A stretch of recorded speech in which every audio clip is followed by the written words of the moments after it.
Rumah itu berada di pinggiran kota. Tenang, nyaris terlalu tenang. Pepohonan di halaman berbisik pelan ketika angin sore menyapa. Dari luar, rumah itu tampak seperti rumah keluarga bahagia. Atap merah bata yang kokoh, taman kecil yang terawat, dan pagar kayu yang dicat putih. Tapi di dalamnya, cerita yang terjadi tak semurni tampilan luarnya. Disclaimer, cerita ini adalah kisah pribadi yang telah disamarkan dan ditulis ulang untuk kepentingan hiburan.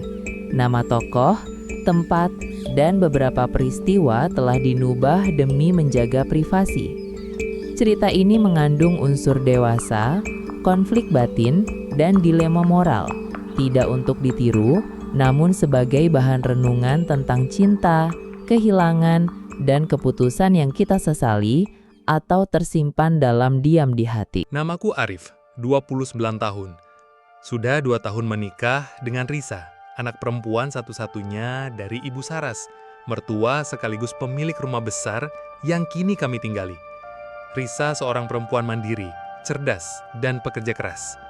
Ia bekerja di perusahaan teknologi yang tengah berkembang pesat, sering pulang larut malam, atau bahkan dinas keluar kota. Aku sendiri bekerja dari rumah sebagai desainer grafis freelance, lebih sering menghabiskan waktu di studio kecil di ujung lorong rumah. Karena kesibukan Risa, kami pun sepakat tinggal bersama Ibu Saras. Ibu Saras, wanita 48 tahun, masih tampak awet muda. Tubuhnya langsing, penampilannya rapih dan elegan. Sejak suaminya, Ayah Risa, meninggal dunia 5 tahun lalu, ia hidup sendiri. Awalnya, aku hanya menganggapnya sebagai ibu mertua biasa. Tapi waktu adalah pelukis misterius. Garis-garis hubungan yang seharusnya jelas, perlahan menjadi kabur. Semua bermula dari kejadian sepele. Pada siang hari saat Risa sedang dinas di Surabaya. Aku turun ke dapur mencari kopi. Ibu Sarah sedang di sana, mengenakan daster putih lembut yang sedikit menerawang ketika diterpa cahaya jendela. Rambutnya masih basah, aroma sabun mandinya terasa samar. Saat aku menyapanya, ia hanya tersenyum kecil, lalu menyodorkan secangkir kopi yang ternyata sudah ia buatkan untukku. Sudah tahu kamu pasti turun jam segini. Kamu selalu butuh kopi jam 2 siang kan? Aku tersenyum, mencoba menyembunyikan keterkejutan. Ia memperhatikanku sampai ke jam-jam kebiasaan minum kopiku. Kami duduk bersama di meja makan. Suasana sunyi, hanya suara jam dinding dan detik yang bergulir pelan. Tapi ada sesuatu yang terasa berbeda. Tatapannya, senyum kecilnya, gerakan tangannya saat menyapu rambut yang basah dari pipinya. Ada getaran asing di udara, dan sejak hari itu, semuanya berubah. Malam-malam berikutnya menjadi waktu yang paling aku benci sekaligus aku tunggu. Setiap Risa tidak pulang, aku tahu aku tidak akan sendirian. Dan memang, suara langkah kaki halus Ibu Saras di lantai kayu terdengar semakin sering menjelang tengah malam. Ia akan datang ke ruang TV, tempatku biasa menghabiskan waktu. Duduk di sebelahku, kadang membawa selimut.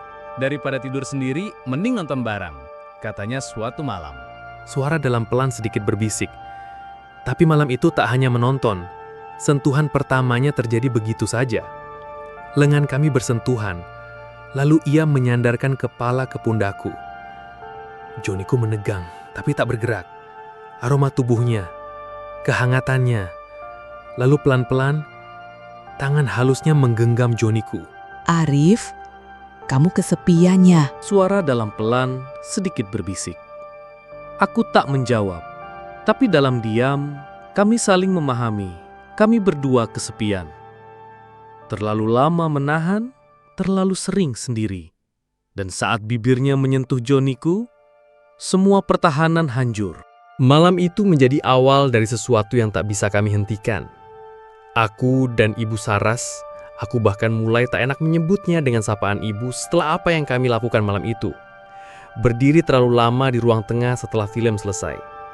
Tak ada kata, hanya tatapan, lalu pelukan, lalu ku jelajahi kebun mertuaku, buah papaya yang besar dan apem cukup legit. Mertua sangat antusias menyambut dengan gairahnya. Tubuhnya masih bergetar saat aku membawanya kembali ke kamarnya. Di bawah cahaya temaram lampu kamar tidurnya yang harum dan hangat, tubuh kami berbaring berdampingan. Ia membelai rambutku, matanya menatapku dalam keheningan yang menggetarkan. Kita tidak seharusnya melakukan ini. Ucapnya pelan, tetapi tangannya masih menggenggam joniku dengan erat. Pagi harinya, aku bangun lebih dulu. Ada rasa bersalah menyayat ketika kulihat wajah tenangnya tertidur di sebelahku. Aku bergegas kembali ke kamarku sebelum pembantu rumah datang dan membuka tirai. Jantungku berpacu. Hari itu, aku bahkan tak bisa menatap cermin dengan tenang. Namun, semua tak berhenti di malam itu saja. Malam-malam berikutnya seperti ketagihan yang tak mampu kami tolak. Makin sering Risa dinas luar kota, makin leluasa hubungan ini berlangsung.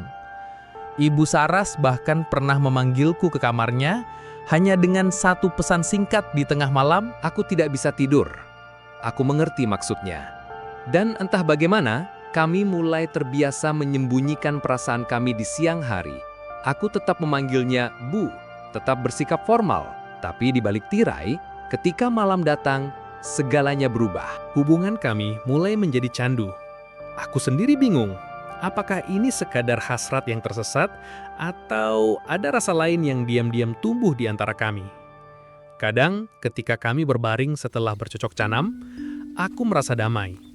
Tapi ketika pagi datang, rasa bersalah menghantam dengan kekuatan berkali lipat. Saras, suatu malam setelah kami berdua duduk bersandar di ranjang, aku menoleh ke arahnya. Di balik usia yang hampir kepala 5, wajahnya menyimpan keanggunan yang membuatku sulit berpaling. Kerutan di sudut matanya tak mengurangi kehangatan yang ia berikan. Kalau aku bilang tidak, jawab pun. Aku takut, tapi juga bahagia. Aku juga. Perasaan kami adalah rahasia yang kami simpan di kamar-kamar gelap, di sela napas dan selimut. Namun seiring waktu, ketakutan akan terbongkarnya hubungan ini mulai menyesakan. Kami menjadi lebih hati-hati, lebih waspada. Tapi justru kewaspadaan itu membuat ketegangan makin membara. Setiap sentuhan curi-curi terasa lebih dalam, lebih meledak-ledak bagaikan meriam perang dunia. Puncaknya terjadi saat Risa tiba-tiba pulang lebih cepat dari rencana dinas luar kotanya. Seharusnya ia tiba malam hari. Tapi sore itu, aku baru saja keluar dari kamar Ibu Saras ketika suara roda koper terdengar dari depan rumah. Mas Arif, aku pulang. Jantungku seperti berhenti berdetak. Ibu Saras pucat. Kami saling menatap. Lalu buru-buru kembali ke posisi masing-masing. Aku menuju ruang kerja.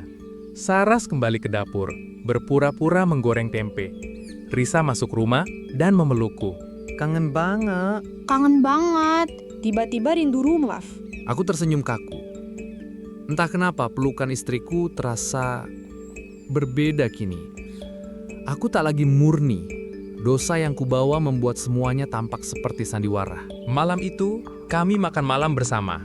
Risa, aku dan ibunya. Meja makan yang biasanya terasa sepi, kini penuh suara. Tapi justru karena itu, aku merasa makin terpojok. Mata Saras tak pernah menatapku lebih dari 2 detik.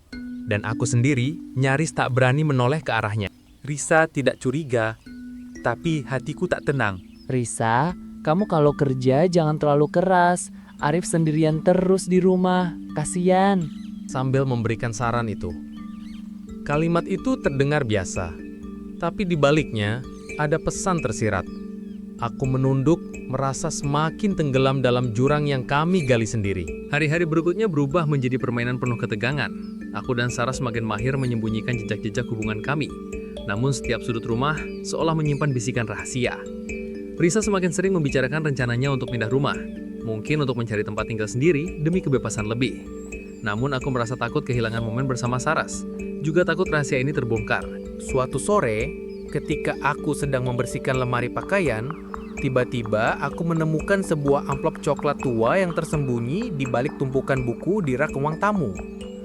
Amplop itu berisi beberapa foto lama Saras bersama seorang pria. Ayah Risa, almarhum suaminya. Tapi ada satu foto yang membuat darahku membeku. Foto itu menampilkan Saras berpelukan mesra dengan seorang pria muda yang bukan ayah Risa. Aku tidak tahu siapa pria itu, tapi tatapan dalam foto itu penuh rahasia dan hasrat. Apa mungkin selama ini Saras menyimpan sesuatu yang lebih dalam dari yang ku ketahui? Malamnya, aku memutuskan untuk menanyakannya langsung kepada Saras. Saat ia sedang duduk di ruang tamu dengan secangkir teh, aku meletakkan foto itu di hadapannya. Wajahnya berubah seketika. Dari tenang menjadi penuh pergurakan. Itu masa lalu. Sesuatu yang sudah lama aku kubur. Aku mengangguk pelan. Apakah kau takut jika rahasia itu terbongkar? Saras menatapku dengan mata berkaca-kaca. Aku juga takut kehilanganmu, Arif. Tapi yang lebih aku takutkan adalah menyakiti Risa. Dia tak pernah tahu apa yang terjadi di balik semua ini. Hari-hari selanjutnya makin rumit. Risa mulai mencium gelagat aneh, terutama dari kami berdua. Suatu malam, saat aku dan Saras berbincang pelan di ruang tengah, terdengar suara langkah cepat di tangga. Risa sudah pulang dari kerja lebih awal. Detik-detik itu seperti adegan film thriller. Kami buru-buru berpisah. Aku ke kamar, Saras ke kamarnya. Tapi tatapan Risa malam itu berbeda. Ada kecurigaan yang tajam, hampir menusuk. Malam itu, aku tidak bisa tidur. Pikiranku kacau oleh rasa bersalah dan ketakutan. Aku tahu rahasia kami tak bisa bertahan lama di bawah tekanan waktu dan rasa curiga. Saras memanggilku berbisik saat menuju ke kamar mandi. Arif, kita harus bicara. Aku mengangguk. Kami bertemu di balkon. Udara malam dingin menusuk kulit. Apa yang akan kita lakukan jika Risa tahu semuanya? Saras menghela napas panjang. Aku tidak ingin kehilanganmu. Tapi jika ini berakhir, kita harus siap menghadapi konsekuensinya. Aku meraih tangannya, dan kami berdiri diam, saling menguatkan dalam hening yang penuh arti. Tiba-tiba, suara pintu utama terbuka keras. Risa muncul dengan wajah tegang, matanya menyala. Dia ikut duduk di samping mereka. Amarah mendadak padam, mengingat dia sendiri ada rahasia. Kemudian pura-pura menawarkan makan malam. Arif selalu mengira Risa hanya sibuk bekerja ketika dinas luar kota. Tapi di balik koper yang selalu ia bawa, ada kisah lain yang tak pernah ia ceritakan. Di balik rapat-rapat panjang, perjalanan dinas, dan malam-malam di hotel berbintang, Risa mulai menemukan ruang kosong dalam hatinya. Ia mencintai Arif, tapi pernikahan mereka terasa dingin. Jadwal kerja yang padat, kelelahan, dan jarak emosional membuatnya merasa hampa. Dan di saat itulah hadir Rangga, rekan kerjanya, seorang duda kaya berusia 40-an. Awalnya hanya sekedar teman berbagi cerita di sela rapat. Tapi seringnya mereka dipasangkan dalam tugas luar kota, membuat kebersamaan itu tumbuh jadi sesuatu yang lebih. Makan malam setelah meeting berubah menjadi candaan hangat, lalu jadi tatapan lama yang sulit dilepaskan. Malam pertama yang mengubah segalanya terjadi tanpa rencana. Hujan deras mengguyur kota tempat mereka menginap. Risa lupa membawa payung. Rangga menawarkan untuk menemaninya kembali ke hotel. Sesampainya di lobi, mereka basah kuyup. Tawa kecil berubah menjadi sentuhan. Dan dalam hening kamar hotel yang hangat, batas itu terlewati. Sejak malam itu, Risa tahu dirinya telah melangkah ke jalan yang sama dengan Arif. Bedanya, rahasianya tersimpan jauh di luar kota, di kamar hotel yang berganti-ganti. Tak hanya Rangga, ada beberapa momen lain ketika Risa tak mampu menahan kesepian dan hasrat. Rekan kerja lain pernah menjadi pelariannya saat rasa hampa itu terlalu kuat. Baginya, tubuh hanya cara untuk mengobati rasa sakit karena jarang disentuh, jarang dipeluk. Namun semakin sering ia melakukan itu, semakin besar rasa bersalahnya. Kadang saat memeluk Arif di rumah, bayangan wajah Rangga atau pria lain itu muncul di kepalanya. Dan setiap kali pulang, ia memainkan perannya sebagai istri setia, tanpa tahu bahwa suaminya pun menyimpan rahasia dengan ibunya sendiri. Ironisnya, mereka bertiga kini hidup dalam lingkaran kebohongan yang sama. Arif dan Saras di rumah menutupi api yang membakar mereka setiap malam. Risa dan Rangga di luar kota menyulut bara yang sama dengan cara berbeda. Semua berjalan seakan baik-baik saja. Padahal setiap hati di rumah itu penuh luka dan rahasia. Hubungan Risa dan Rangga semakin dalam. Di luar kota, mereka bukan lagi sekadar rekan kerja. Setiap perjalanan dinas menjadi pelarian dari kenyataan. Mereka berbagi tawa, tubuh, bahkan rahasia terdalam. Suatu malam setelah sebuah konferensi besar di Bandung, mereka duduk berdua di balkon hotel. Angin malam sejuk, kota di bawah berkelip lampu. Risa menyandarkan kepalanya di bahu Rangga sambil menyeruput anggur merah. Ranggar, Suara Risa leh. kamu pernah menikah kan? Kenapa sekarang masih sendiri? Rangga tersenyum pahit. Aku sudah lama sendiri. Pernikahanku hancur bukan karena istriku, tapi karena aku pernah jatuh cinta pada seseorang yang tak seharusnya. Risa menoleh penasaran. Seseorang? Siapa? Namanya Saras. Tubuh Risa seketika menegang. Gelas anggur di tangannya hampir jatuh. Ia menatap Rangga lekat-lekat. Saras? Ibu Saras? Rangga tersentak, wajahnya kaku. Ibu Saras? Maksudmu ibumu? Risa mengangguk perlahan. Jantungnya berpacu gila-gilaan. Iya ibuku, namanya sama Saras, katanya. Rangga lalu bercerita, bertahun-tahun lalu ketika Saras masih menjadi istri seorang pejabat yang sibuk, mereka bertemu dalam sebuah proyek. Saras kesepian, Rangga muda dan penuh gairah. Hubungan terlarang itu bersemi, tetapi tak pernah sampai terang-terangan. Sampai akhirnya Saras memilih mengakhirinya karena tak ingin merusak keluarganya. Aku tidak pernah benar-benar melupakan dia. Dia perempuan yang paling kucintai. Tapi aku kehilangan dia karena aku pengecut. Risa tercekat. Dunia seakan berputar cepat. Selama ini ia menyimpan rahasia hubungannya dengan Rangga, tapi siapa sangka pria ini justru pernah punya hubungan dengan ibunya. Dan ia teringat suaminya, Arif, sekarang tinggal bersama Saras. Hatinya bergetar aneh, seolah potongan puzzle mulai membentuk gambar besar yang menakutkan. Rangga? Rangga, kalau aku bilang Arif sering di rumah dengan ibu, hanya mereka berdua. Dan belakangan aku merasa ada sesuatu yang aneh.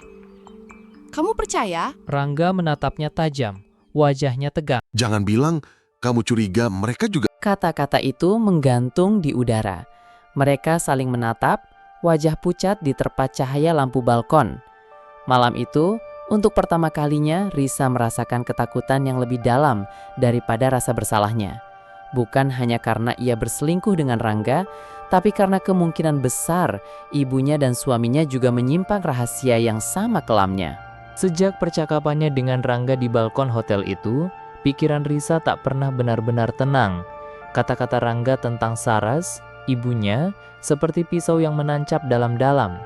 Ia berusaha menyangkal, mencuma menutup mata, tapi bayangan tentang Saras dan Arif semakin sering menghantuinya. Pulangnya dari dinas, Risa mulai memperhatikan rumah dengan lebih saksama. Gerak-gerik ibunya, tatapan Arif yang kadang menghindar, ada jarak yang sulit dijelaskan, seolah-olah ada sesuatu yang mereka sembunyikan. Suatu sore, Risa pulang lebih awal tanpa memberi kabar. Ia membuka pintu rumah perlahan, langkah kakinya nyaris tak bersuara. Dari ruang tamu, ia mendengar suara tawa samar, suara ibunya, dan suara Arif. Arif, jangan di situ. Kalau ada yang lihat, Suara Saras terdengar terbata-bata, bercampur gelisah. Tenang saja Bu, Risa masih di luar kota. Jawab Arif, lirih tapi jelas. Risa membeku, lututnya lemas. Ia berdiri di balik pintu, mendengar detik-detik yang mengoyak hatinya. Ia ingin masuk, ingin menggebrak, tapi tubuhnya tak sanggup. Napasnya tercekat, matanya panas. Malam itu, Risa tak berkata sepatah pun pada Arif. Ia masuk kamar, berpura-pura lelah, lalu menutup pintu. Di balik selimut, air matanya jatuh tanpa henti. Suamiku dengan ibuku sendiri. Tapi di sela kependihannya, ada amarah yang perlahan membara. Bagaimana mungkin ia sendiri menyimpan rahasia dengan Rangga, dan sekarang harus menerima kenyataan pahit bahwa ibunya dan suaminya melakukan hal yang sama. Beberapa hari kemudian, Risa kembali dinas bersama Rangga. Di perjalanan menuju Semarang, ia menceritakan semua temuannya dengan suara bergetar. Rangga hanya diam, wajahnya muram. Rangga, aku tidak sanggup. Aku merasa seperti dipermainkan. Suamiku, ibuku, semuanya. Risa menutup wajah dengan kedua tangannya. Rangga meraih bahunya. Risa, dengarkan aku. Aku tahu ini sulit. Tapi mungkin inilah saatnya kebenaran harus dihadapi. Kita tidak bisa terus hidup dengan rahasia yang saling bertabrakan. Lalu apa yang harus kita lakukan? Suara Risa pecah. Rangga menatapnya lama, lalu berkata pelan.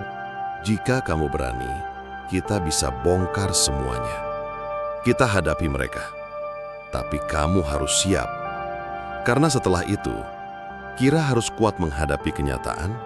Kita harus kuat untuk masa depan yang lebih baik. Malam itu, di kamar hotel, Risa menatap langit-langit sambil menggenggam tangan Rangga. Dalam hatinya, ia tahu waktunya hampir tiba. Rahasia yang selama ini ia simpan akan segera bertemu dengan rahasia ibunya dan suaminya. Pertanyaan yang menyesakan adalah, siapa yang akan hancur lebih dulu ketika semua topeng jatuh? Hari Minggu sore itu seharusnya menjadi hari biasa. Sarah sibuk di dapur, Arif membaca koran di ruang tamu. Rumah terasa tenang, nyaris terlalu tenang. Tapi badai sudah menunggu di depan pintu. Risa pulang lebih awal dari rencana dinasnya, kali ini bersama Rangga. Ia sudah tak peduli lagi bagaimana alasan yang akan ia berikan. Ada keputusan yang harus ia ambil, meski beresiko menghancurkan segalanya. Suara mobil berhenti di depan rumah membuat Saras menoleh dari dapur. Arif berdiri kaku, heran, karena biasanya Risa jarang pulang ditemani rekan kerjanya. Dan sore itu, bukan hanya Risa yang masuk. Rangga ikut melangkah ke dalam rumah. Suasana membeku. Saras menutup mulutnya, nyaris menjatuhkan piring yang ia bawa. Arif menatap Rangga dengan wajah tegang, seolah mengenali sosok yang datang dari masa lalu. Bu, Mas. Risa menatap mereka dengan mata merah, penuh amarah bercampur luka. Aku sudah tidak bisa diam lagi. Arif berdiri, suaranya guntur. Risa, ini ada apa? Kenapa bawa Rangga ke sini? Rangga melangkah maju, wajahnya serius. Sorot matanya menusuk ke arah Saras. Sudah lama kita tidak bertemu, Saras. Saras gemetar. Suara itu, nama itu, membawa ingatan masa lalu yang ia kubur dalam-dalam. Rangga, bisiknya hampir tak terdengar. Risa menatap semua orang di ruangan itu. Dadanya naik turun. Aku tahu semuanya. Aku tahu aku bukan satu-satunya yang menyimpan rahasia. Aku tahu Arif, suamiku, sudah lama bersama ibu di belakangku. Suaranya pecah, air mata jatuh, tapi nadanya tegas. Arif terperanjat, wajahnya pucat. Risa, aku... Jangan bohong lagi. Potong Risa, tangannya gemetar. Aku mendengar sendiri. Aku melihat sendiri. Kau dan ibu... Keheningan yang berat jatuh ke ruangan itu. Hanya suara napas yang tersenggal dan detak jam dinding yang terasa semakin keras. Lalu Rangga bicara. Suaranya dalam, getir. Dan kau harus tahu, Risa, aku pun punya rahasia dengan ibumu. Dulu, sebelum semua ini, aku pernah mencintainya. Lebih dari siapapun. Saras menutup wajahnya dengan kedua tangan. Arif berdiri tak berdaya, seolah tanah di bawahnya runtuh. Kini, 4 orang itu, suami, istri, ibu, dan kekasih gelap, berdiri di satu ruangan dengan rahasia yang saling bertabrakan. Semua topeng runtuh, tak ada lagi ruang untuk sandiwara. Jadi, selama ini kita semua hidup dalam kebohongan. Ibu ada hubungan sama Mas Rangga, Mas Arif dengan ibu. Apa ini namanya ibu yang baik? Untungnya aku kenal Mas Rangga, jadi tahu semuanya. Saras mencoba meraih tangan putrinya, tapi Risa mundur. Nak, ibu salah. Maafkan ibu, membuatmu jadi mengikuti jalan ini. Mungkin ibu sangat kesepian. Tapi itu bukan alasan. Dan aku? Risa menatap ibunya dengan sorot mata yang tak pernah ia tunjukkan sebelumnya. Aku juga kesepian, Bu. Karena itu aku mencari Rangga. Tapi aku tidak pernah membayangkan orang yang seharusnya jadi tempatku pulang, justru kau rebut dariku. Kata-katanya membuat Saras tersungkur menangis.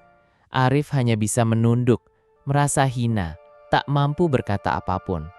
Pertemuan itu tak berakhir dengan teriakan, melainkan dengan keheningan yang lebih menakutkan daripada kemarahan. Masing-masing tahu, mulai detik itu tak ada lagi yang sama.